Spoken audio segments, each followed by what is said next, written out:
Oi gente, tudo bem com você? Eu tô feliz de estar aqui nesse vídeo e hoje eu quero falar sobre o tema Eva ficou mesmo inteligente como a cobra garantiu? Como vocês viram aí, tá? Eu também fiz alguns slides, separei algum material, então assim, eu vou ver se eu consigo mandar para vocês depois do vídeo. Vou ver se eu consigo disponibilizar algum link para poder vocês acessarem.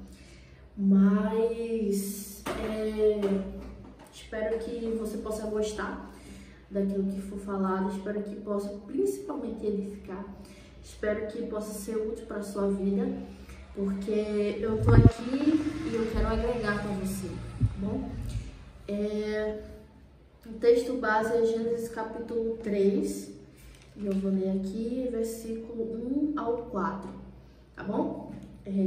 A cobra era o animal mais esperto que o Senhor Deus havia feito. Ela perguntou à mulher: é verdade que Deus mandou que vocês não comessem as frutas de nenhuma árvore do jardim? A mulher respondeu: podemos comer as frutas de qualquer árvore, menos a fruta da árvore que fica no meio do jardim. Deus nos disse que não devemos comer dessa fruta nem tocar nela. Se fizermos isso, morreremos. Mas a cobra afirmou: vocês não morrerão coisa nenhuma. Deus disse isso porque sabe que quando vocês comerem a fruta dessa árvore, os seus olhos se abrirão e vocês serão como Deus, conhecendo o bem e o mal.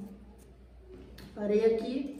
Esse é o texto. Acredito que vocês já estão bem familiarizados, mas às vezes a gente precisa voltar ao início, sim, porque é entendendo o início que a gente consegue entender melhor o nosso presente e principalmente conseguir mapear uma ideia de como vai ser o nosso futuro, tá? É por isso que hoje existe o que, na verdade, há muito tempo, a matéria de história, né? Estuda-se até hoje os acontecimentos passados para entendermos o presente, para direcionarmos da melhor maneira o nosso futuro.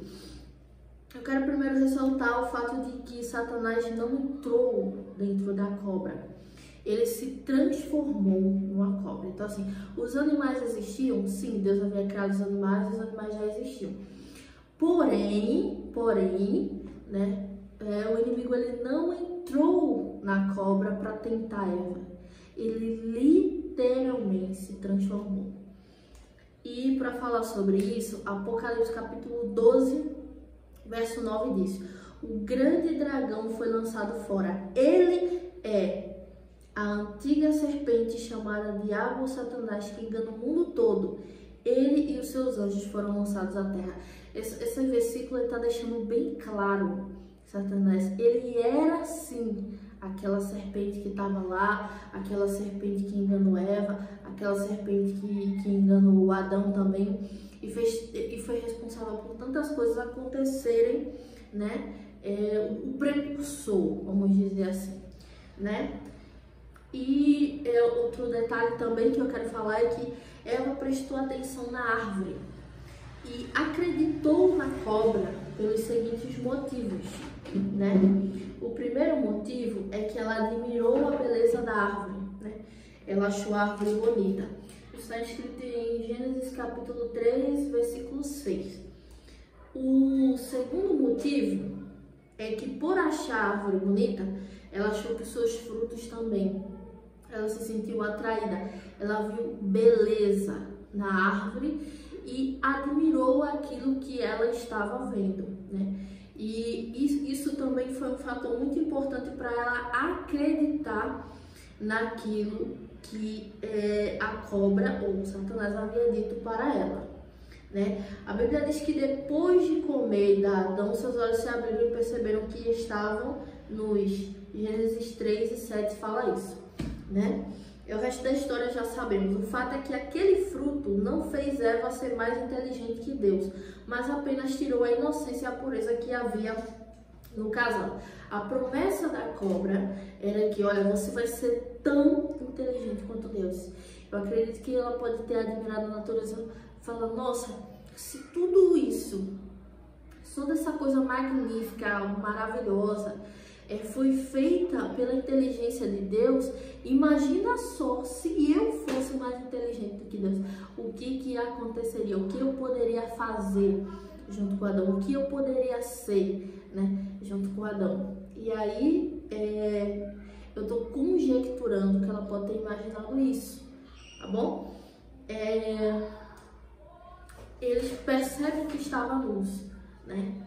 Então, já por isso se envergonharam de estarem nus, ou seja, trouxe malícia e maldade para o mundo, que era exatamente como a cobra queria.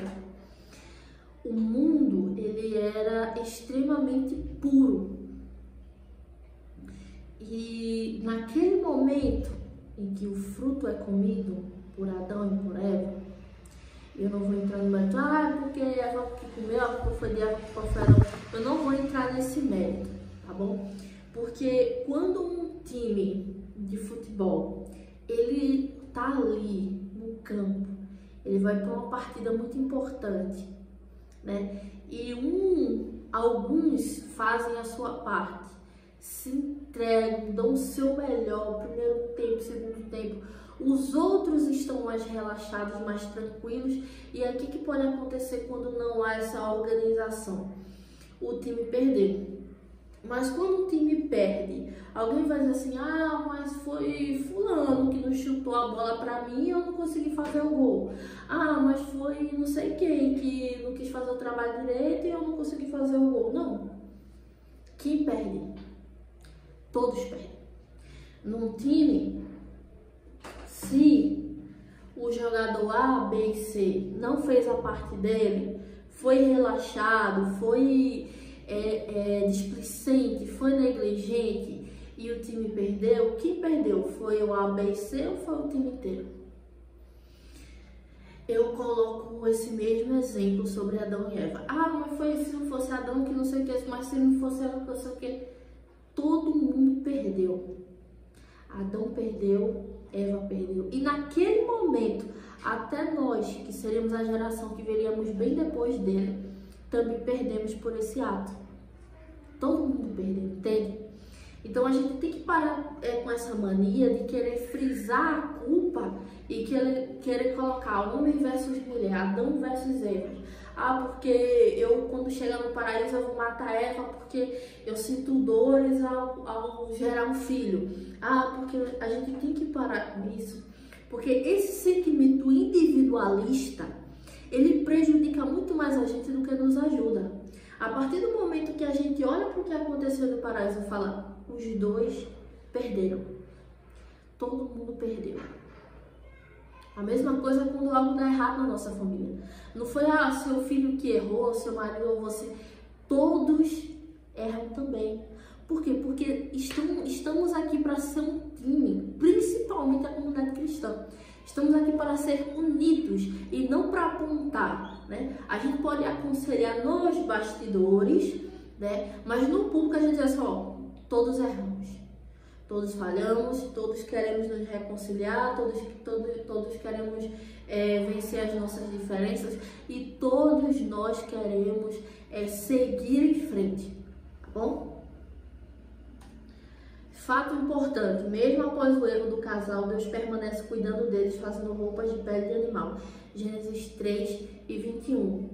É o que acontece, né? Deus prova que ali naquele comportamento que não foi o erro deles que anulou o sentimento que Deus tinha por ter feito, né? A decisão principalmente que Deus teve, porque Deus primeiro ele teve a decisão, eu vou fazer o homem. Mas quando o homem, eu falo em termos geral, falhou, ele não falou, não devia ter feito um homem.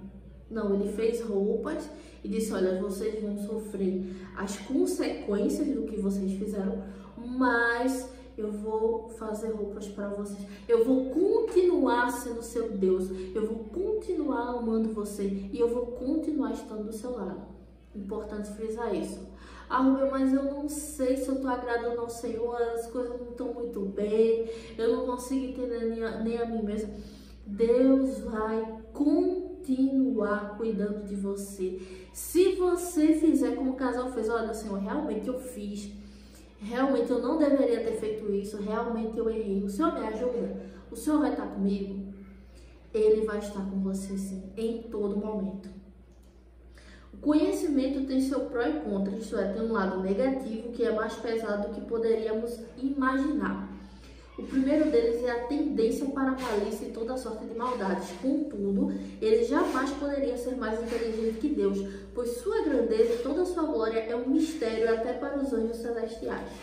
Em Romanos capítulo 11, versículo 34 a 36, está escrito assim: porque quem compreendeu a mente do Senhor? Ou quem foi seu conselheiro? Ou quem lhe deu primeiro a ele para que lhe seja recompensado? Porque dele e por ele e para ele são todas as coisas. Glória, pois, a ele eternamente. Amém.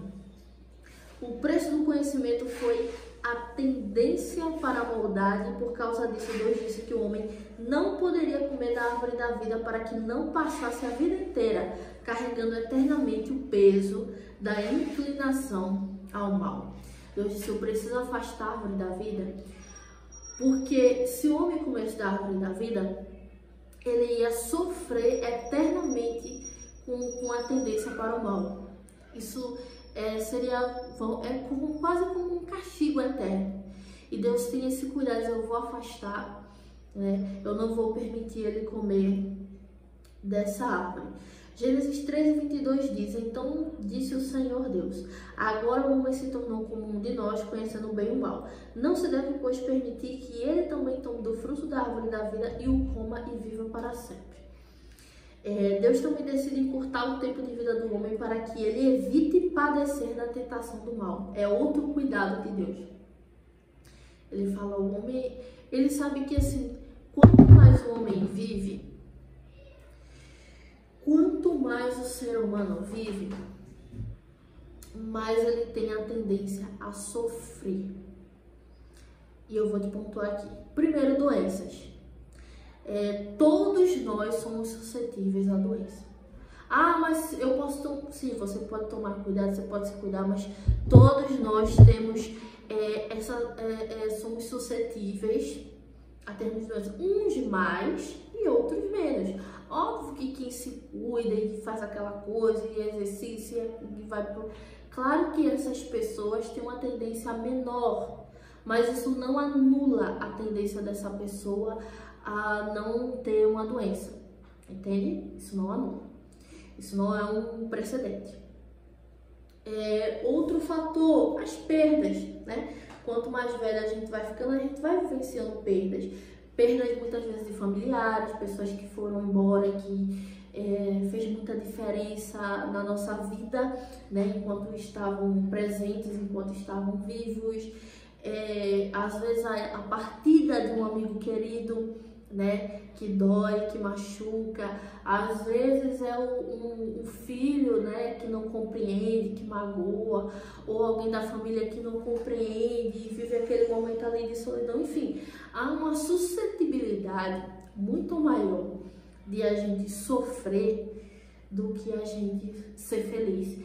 Principalmente porque nós temos uma tendência muito maior a registrar na nossa mente aquilo que machuca e aquilo que magoa do que aquilo que nos fez feliz, do que aquilo que nos trouxe prazer, do que aquilo que nos trouxe uma satisfação pessoal positiva, tá bom? Gênesis capítulo 6, versículo 3 diz o seguinte: então disse o Senhor: por causa da perversidade do homem, meu espírito não contenderá com ele para sempre. Olha que interessante isso aqui. Por causa da perversidade do homem, o meu espírito, né? Porque ele é o Pai, Filho e Espírito Santo. O espírito pertence a ele. O meu espírito não contenderá com ele para sempre. Então ele já está deixando claro que há uma contenda entre a nossa carne, os nossos desejos, a nossa inclinação às malícias, às maldades e ao mal, que está sempre em contenda contenda com o Espírito de Deus. Há uma contenda constante entre a nossa inclinação ao mal e o Espírito de Deus. E a gente sabe que contenda não é algo bom, né? Contenda não é bom. E Deus vem e Deus fala isso, né? Deus fala isso. É por causa da perversidade do homem. Meu espírito não contenderá com ele para sempre e ele só viverá 120 anos. Quer dizer, Rubem, mas quase ninguém vive 120 anos hoje em dia. Então, quando a gente vai mais para frente, ainda por conta da mesma premissa principal, que são as dores, sofrimentos, pecados e maldades, Deus encurta ainda mais o tempo de vida humano para o tempo em que vivemos hoje, né? Salmos 90, verso 10 diz o seguinte: os anos de nossa vida chegam a 70 ou a 80 para os que têm mais vigor. Entretanto, são anos difíceis e cheios de sofrimento, pois a vida passa depressa e nós voamos. A conclusão desse pensamento: pagamos um preço altíssimo simplesmente pela curiosidade de ter o pleno conhecimento, sem saber dos ônus que nos trariam. Se ela soubesse do que viria em seguida, talvez não aceitaria ter comido o fruto proibido. E quando pagamos para ver, infortúnios como este acontecem. Por isso, não deixe a curiosidade ser maior do que o que foi prometido por Deus para a sua vida, pois Ele, como Deus, consegue suportar todo o conhecimento do mundo sem sofrer por isso. Do contrário de nós, que não fomos feitos para carregar fardos, mas para desfrutar dos cuidados do Senhor. Isso é muito importante. A gente gosta de ter o domínio da nossa vida, das nossas decisões, das nossas escolhas, mas por que é tão cansativo mentalmente, fisicamente? Por que é tão cansativo quando fazemos isso? Porque nós não fomos feitos para isso. Nós fomos feitos para desfrutar. Lá no jardim, Deus criou um jardim muito lindo, com muitas flores diferentes, com muitas árvores diferentes, com muitos frutos diferentes, com muitas espécies de animais diferentes. E quando Deus faz o homem por último, ele deixa o homem ali e fala: olha, você tem liberdade para governar sobre tudo isso que está aqui. Você pode governar sobre isso e você pode desfrutar tudo isso que foi feito. Nós fomos feitos para governar e para desfrutar de tudo que foi feito por Deus. E o que passa disso faz com que a gente sofra, porque foge da nossa natureza original, daquilo que Deus fez. Foge daquilo que Deus proporcionou para a nossa vida. Ele criou o mundo e Ele nos colocou lá como presente para que o mundo fosse o nosso presente, para a gente cuidar, governar e desfrutar. Então, quando a gente passa disso, a gente tem a tendência a sofrer, tá bom? Para finalizar, Jeremias, ele fala assim, né, através do profeta Jeremias: porque sou eu que conheço os planos que tenho para vocês, diz o Senhor, planos de fazê-los prosperar e de não lhes causar dano, planos de dar-lhes esperança no futuro. Olha que lindo que está escrito: eu sei os planos que tenho para vós, planos de fazê-lo prosperar. Deus não quer que você seja coitadinho, Deus quer que você seja pleno, que você possa prosperar, que os seus planos possam fluir em todos os âmbitos da tua vida. Amém? Essa é a mensagem que eu deixo. E Eva e Adão pagaram um preço alto por quererem fazer algo que não foi proporcionado por Deus, né? Deus só queria que eles aproveitassem, desfrutassem, né? E não que eles tomassem ciência, porque a ciência, ela precede isso.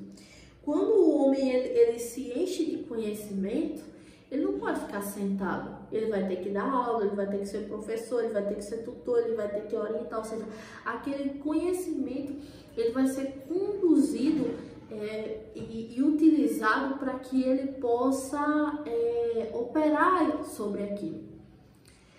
E quando Deus faz o homem para desfrutar, era porque ele não queria que o homem carregasse fardos. Entende?